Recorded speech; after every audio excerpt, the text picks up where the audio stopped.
Melissa Bies here from Precocious Paper. Today I have a tutorial for you for one of the new project stacks by DCWV, which are available at Joann's stores. It's this stack here, the flower stack. I'm going to show you how to make this flower right here, and I'm also going to show you how to turn it into something that you can wear and enjoy yourself or give as a gift. So I'm headed to my craft table and I want you to come with me. Bring the stack, scissors, a pencil, and eraser.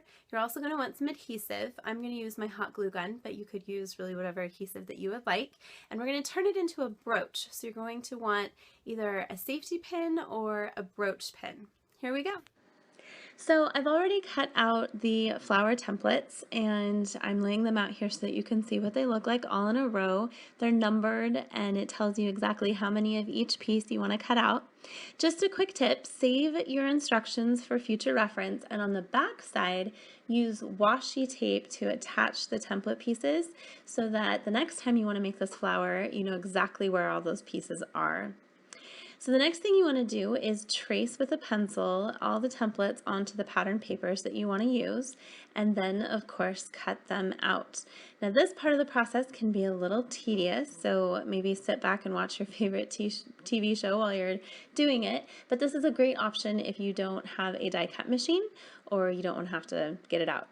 The next step is to erase those pencil marks. I would be really bothered if I noticed these later on the final product, so I made sure to take care of all of my pencil lines. Next, you want to get a mister. It's just a little bottle with water inside, and you're going to spray a fine mist of water on each piece. Just enough water so that the cardstock reacts to it and becomes really easy to fold and roll and curl. And you're going to take each petal between your fingers and start to roll it back and forth until you get the curl that you like. And you can take your thumb in the center of the flower there and kind of press down a little bit so that the flower starts to be more like a bowl shape. This will help when you are putting all of the flower layers together.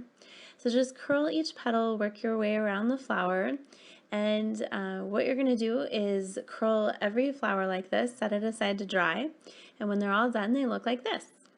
The next step is to take a piece of paper and roll it into a tight little ball, and this is so that as you're putting the layers together the flower is going to keep its shape and you're not going to end up crushing the smaller flower layers as you're adding the larger ones. So just take a little bit of hot glue and secure that layer to the next. You want to make sure that you are shifting each layer around the flower a little bit so that the petals don't all line up exactly. That could be a cool look, but you're not going to get a very natural look with your flower if you do it that way. So as you're putting on the next layer, kind of give it a little bit of a turn so that those petals do not all line up perfectly in a row. Just keep adding your hot glue and securing it to the next layer. Go ahead and push down on that paper ball. That's what it's there for. Make sure your glue is nice and secure and that nothing is going to pop out or fall apart. And you can keep shaping the petals, curling them up around that paper ball too. And when you are all done, of course, if you don't like how one petal is curling, you could always give it a quick mist and recurl it until it's exactly how you want it to look. So this is what the flower looks like when it is all assembled. Let me pull out the paper ball here so you can see the center. You can recurl that, of course.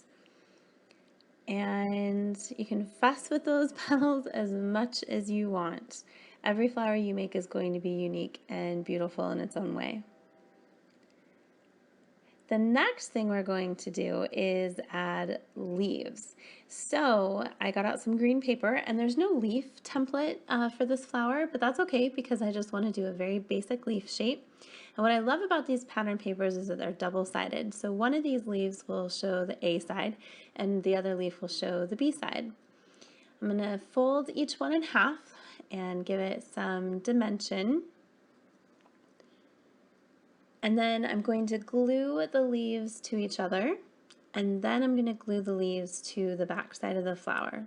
I just want to make sure that they're situated in such a way that they're not sticking out too far and that they look really nice with the petals that they are behind.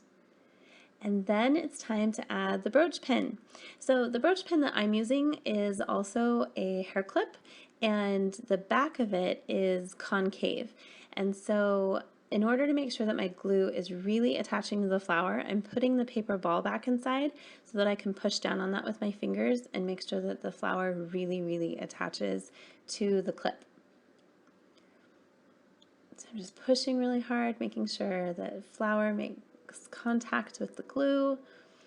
You don't want to be wearing this and have it fall apart. And I'm not worried about this crushing the flower at all because it's really just making the flower take its shape a little bit better. And this is what it looks like all done.